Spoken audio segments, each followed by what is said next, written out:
श्रीमद् भागवत महापुराण प्रसंग चल रहा है भगवान के परम प्यारे मित्र श्री सुदामा जी का।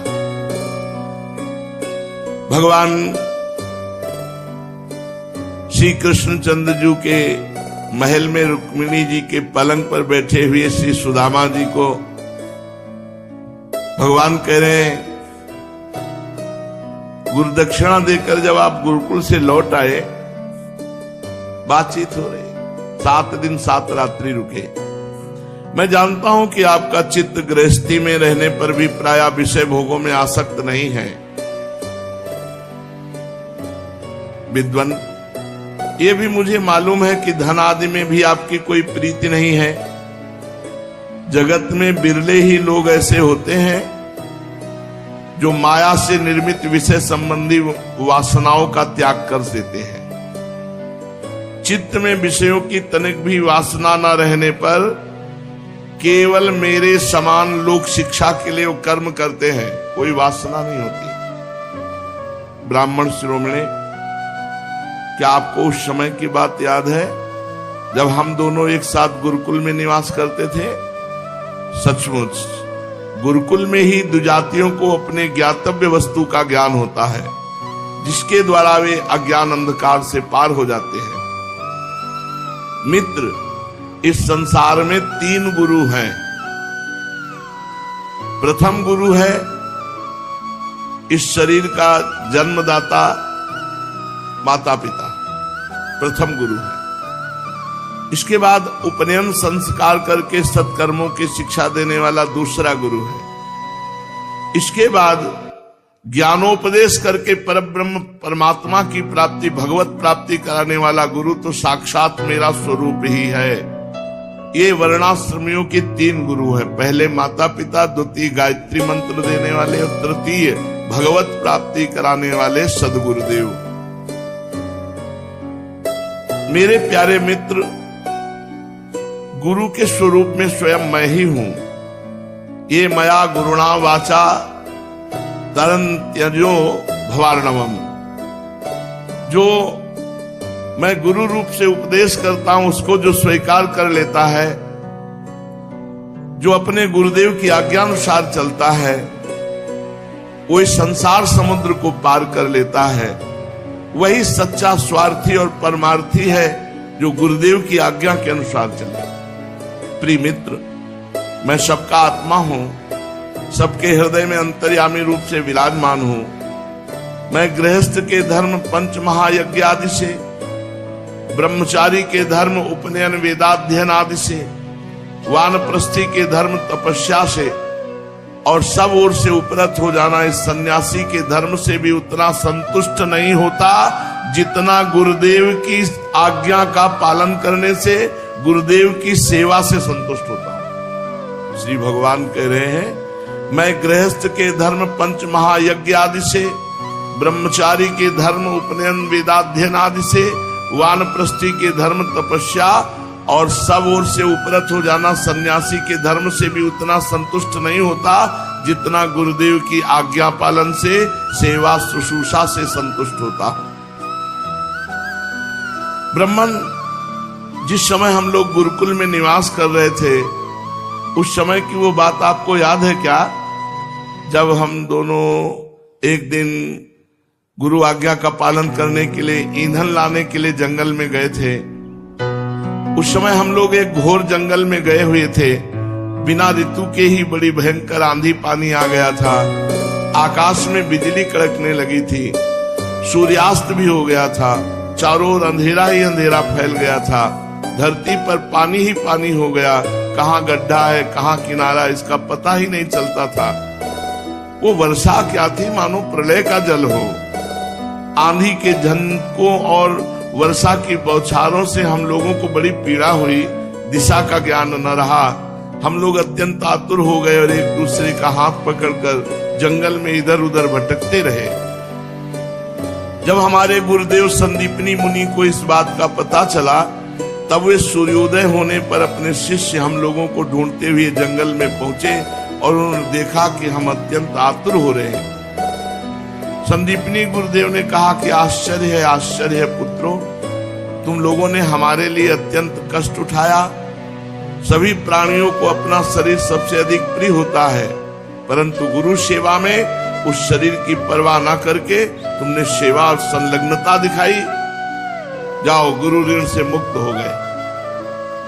गुरु ऋण से मुक्त होने के लिए शिष्य को इतना ही कर्तव्य है कि वो विशुद्ध भाव से अपना सब कुछ और अपना शरीर भी गुरुदेव को सेवा में समर्पित कर दे। द्विज शिरोमणियों, मैं तुम लोगों से अत्यंत प्रसन्न हूं। तुम्हारे सारे मनोरथ, सारी अभिलाषाएं पूर्ण हो।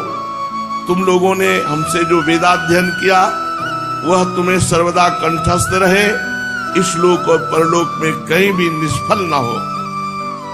प्रिय मित्र, जिस समय हम लोग गुरुकुल में निवास कर रहे थे, हमारे जीवन में ऐसी अनेकों घटनाएं घटित हुई थी। इसमें संदेह नहीं कि गुरुदेव की कृपा से ही मनुष्य शांति का अधिकारी होता है और गुरुदेव की कृपा से ही पूर्णता को प्राप्त होता है। सुदामा जी ने कहा, देवताओं के आराध्य देव जगत गुरु श्री कृष्ण, भला अब हमें क्या करना बाकी रहा? क्योंकि आप जैसा जिसको मित्र मिला हो, सत्य संकल्प परमात्मा हमारे मित्र हैं, गुरुकुल में रहने का सौभाग्य प्राप्त हुआ। अब हमें क्या करना बाकी है? प्रभु, छंदों में वेद, धर्म, अर्थ, काम, मोक्ष चतुर्विध पुरुषार्थों के मूल स्रोत हैं और वे आपके शरीर हैं, और वही आप वेदाध्ययन के लिए गुरुकुल में निवास करें, मनुष्य लीला नहीं तो और क्या है प्रभु। प्रिय परीक्षित, भगवान श्री कृष्ण सबके मन की बात जानते हैं। ब्राह्मणों के परम भक्त हैं, संत भक्तों के क्लेशों के नाशक हैं। वे इस प्रकार से उन ब्राह्मण देवता के साथ बहुत देर तक बातचीत करते रहे। अब वे अपने प्यारे सखा उन ब्राह्मण से तनिक मुस्कुराकर विनोद करते हुए बोले। उस समय भगवान श्री कृष्ण उन ब्राह्मण देवता की ओर बड़ी प्रेम दृष्टि से देख रहे थे। भगवान ने कहा, ब्राह्मण, आप अपने घर से मेरे लिए क्या उपहार लाए हैं? मेरे प्रेमी भक्त जब प्रेम से थोड़ी सी वस्तु भी मुझे अर्पण करते हैं तो मेरे लिए वो बहुत बड़ी वस्तु हो जाती है। मेरे अभक्त यदि बहुत सी सामग्री मुझे भेंट करें तो मैं संतुष्ट नहीं होता, और भक्त प्रेम से, भक्ति से फल, फूल, पत्ता, पानी, कोई वस्तु मुझे दे दे। भगवान कह रहे, अण्वप्युपाहृतं भक्तैः प्रेम्णा भूर्येव मे भवेत्, भूर्यप्यभक्तोपहृतं नामे तोषाय कल्पते, पत्रं पुष्पं फलं तोयं यो मे भक्त्या प्रयच्छति, तदहं भक्त्युपहृतमश्नामि प्रयतात्मनः। यदि भक्ति से युक्त होकर मुझे एक पत्ता, चुल्लू भर पानी, कोई फल या पुष्प दे दे, भगवान कह रहे, मैं उस प्रेमोपहार को केवल स्वीकार ही नहीं करता, तुरंत भोग लगा देता हूं। अगर अभक्त अच्छी अच्छी वस्तु है तो मैं नहीं पाता। भगवान श्री कृष्ण के ऐसा कहने पर ब्राह्मण देवता ने लज्जावश विचार किया कि लक्ष्मीपति भगवान को क्या मैं तंदुल दूं। उन्होंने संकोच से अपना मुंह नीचा कर लिया। भगवान श्री कृष्ण समस्त प्राणियों के हृदय का एक एक संकल्प और उनका भाव भी जानते हैं। उन्होंने ब्राह्मण के आने का कारण, उनके हृदय की बात जान ली। अब ये विचार करने लगे, एक तो ये मेरा प्यारा सखा है, दूसरे इसने पहले कभी लक्ष्मी की कामना से मेरा भजन नहीं किया है। इस समय अपनी पतिव्रता पत्नी को प्रसन्न करने के लिए उसी के आग्रह से यहां आया है। अब मैं इसे ऐसी संपत्ति दूंगा जो देवराज इंद्र के लिए भी दुर्लभ है। भगवान श्री कृष्ण ने ऐसा विचार करके उनकी कांख में दबे हुए चिथड़े की एक पोटली में बंधा हुआ वो तंदुल चिवड़ा ये क्या है, ऐसा कह के छीन लिया और बड़े आदर से कहने लगे, प्यारे मित्र, ये तो तुम मेरे लिए अत्यंत प्रिय भेंट ले आए हो। ये तंदुर न केवल मुझे बल्कि सारे संसार को तृप्त करने के लिए पर्याप्त है। ऐसा कहकर उसमें से एक मुट्ठी चूड़ा खाया। भगवान रोमांचित हो रहे थे।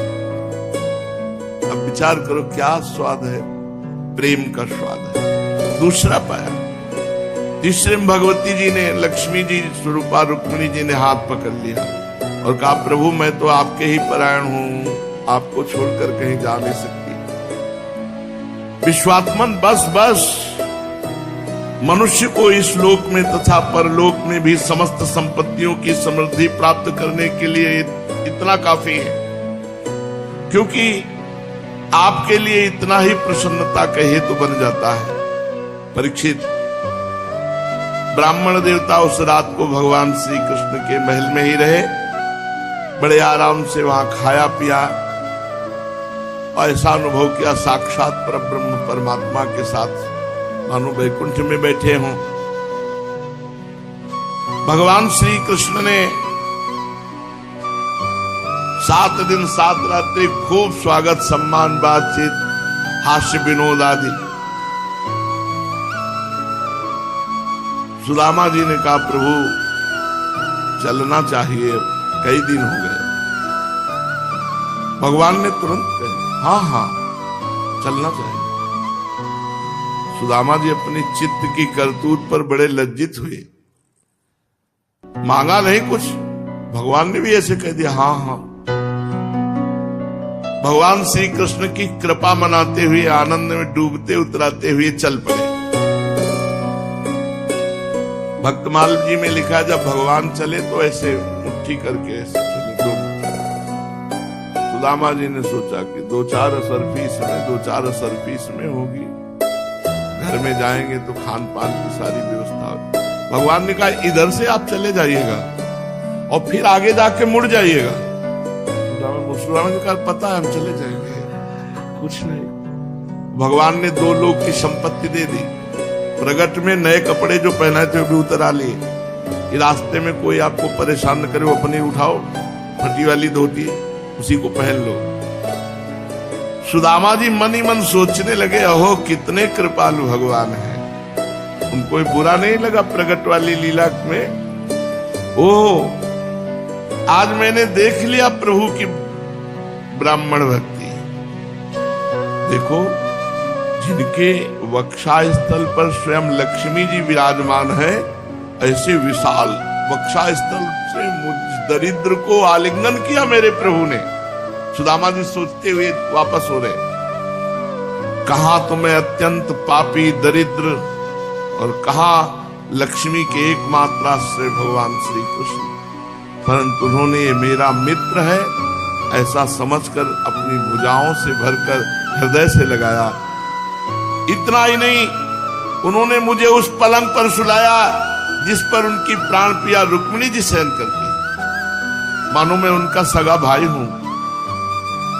कहां तक कहूं, मैं थका हुआ था तो स्वयं उनकी पटरानी रुक्मिणी जी ने अपने हाथों से चवल डुलाया, मेरी सेवा की और मेरे आराध्य देव, देवताओं के आराध्य देव, ब्रह्म ऋषियों के आराध्य देव होकर भी प्रभु ने मेरे पांव दबाए।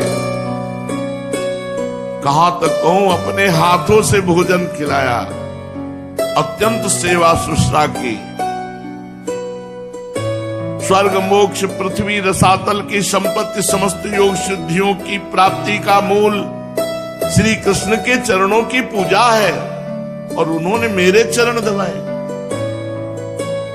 परम दयालु श्री कृष्ण ने बड़ी कृपा की, मुझे थोड़ा भी धन नहीं दिया, ये असीम कृपा की। सुदामा जी सोचते हुए चले जा रहे, क्योंकि मैं दरिद्र, कहीं धन पा करके मतवाला हो जाए और प्रभु को भूल जाओ, इसलिए कितनी कृपा की, उन्होंने कुछ नहीं दिया। जय हो श्री कृष्ण की। इस प्रकार मन ही मन विचार करते करते ब्राह्मण देवता अपने नगर में आए। जब वहां पहुंचे तो देखा कि सब सूर्य और अग्नि चंद्रमा के समान तेजस्वी महल, जैसे सूर्य चमके ऐसे महल चमक रहे, रत्न निर्मित महल, ठौर के ठौर चित्र विचित्र उपवन उद्यान, झुंड के झुंड रंग बिरंगे पक्षी कलरव कर रहे, सुंदर सरोवर, कुमुदिनी, श्वेत, नील, सौगंधिक भांति भांति के कमल खिले हुए हैं और सब राजसी पोशाक धारण किए हुए स्त्री पुरुष बन ठन कर सेवा में लगे। वो सुदामा जी सोचने लगे, ये मैं कहीं बावरेपन में पुनः द्वारिका तो नहीं आ गया, ये किसका स्थान है? ये तो मेरा ही स्थान है जहां मैं रह रहा था, पर ये ऐसा कैसे हो सकता है? यहाँ तो दिव्य महल हैं। इस प्रकार सोच ही रहे थे कि देवताओं के समान सुंदर सुंदर स्त्री पुरुष बड़े सुंदर मंगल मृदंग आदि बजाते हुए, गीत गाते हुए और उनकी पत्नी आरती लिए हुए आगे आई। तो उन्होंने देखा पंडित आए, हाथ तो बहुत हार वार धारण किए हुए हैं सुशीला जी, ब्राह्मणी अपार आनंद में फूली हुई है, जल्दी जल्दी घर से निकल करके, और ऐसी लग रही है मानो मूर्तिमान लक्ष्मी जी हो, दास दासियां सब मानो लक्ष्मी जी कमल वन से पधार रही हो। पति देव को देखकर खूब कंठा, खूब प्रसन्न, आंसू छलक आए। ब्राह्मणी ने नमस्कार किया सुदामा जी को।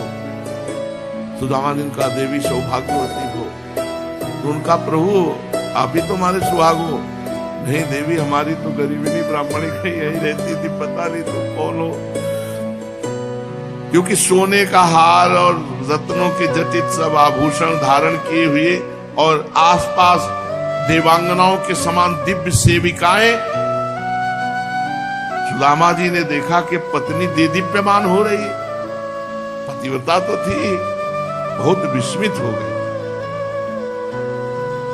सुदामा जी की पत्नी सुशीला जी ने हाथ पकड़ा और महल की, देवराज इंद्र का निवास स्थान भी ऐसा नहीं जैसा सुदामा जी का, मणियों के खंभे, हाथी दांत के बने हुए और सोने से मढ़े हुए पलंग, दूध के फेन की तरह कोमल बिछौना, चवर लिए हुए दास दासियां खड़े हैं। यह है श्री कृष्ण की मित्रता का स्वरूप। स्वर्ण के जगह जगह सिंहासन रखे, खाने को नहीं था, और उन सिंहासन में कोमल गद्दियां, कुर्सी प्लास्टिक की नहीं, सोने के सिंहासन जगह जगह रखे हुए, चंदोवे झिलमिला रहे, मोतियों की लड़ियां लगी, स्फटिक मणि की स्वच्छ दीवारें जिनमें पन्ने की पच्चीकारी की गई, रत्न निर्मित स्त्री मूर्तियों के हाथ में रत्नों के दीपक जगमग जगमग कर रहे। इस प्रकार समस्त संपत्तियों की समृद्धि देखकर प्रत्यक्ष कोई कारण न पाकर सुदामा जी विचार करने लगे, इतनी संपत्ति कहां से आ गई? मैं जन्म से ही भाग्यहीन दरिद्री, और मेरी संपत्ति समृद्धि का कारण क्या? ओह, परम ऐश्वर्यशाली यदुवंश शिरोमणि भगवान श्री कृष्ण के कृपा कटाक्ष से ही ये सब हुआ। ये सब श्री कृष्ण की देन है। स्वयं भगवान श्री कृष्ण पूर्ण काम है, लक्ष्मीपति हैं, अनंत भोग सामग्रियों से युक्त हैं। इसलिए वे याचक भक्त को उसके मन का भाव जानकर बहुत कुछ दे देते हैं, परंतु उसे समझते हैं बहुत थोड़ा, इसलिए वो सामने कुछ नहीं देते। भगवान का ऐसा स्वरूप है कि सामने कुछ नहीं देते।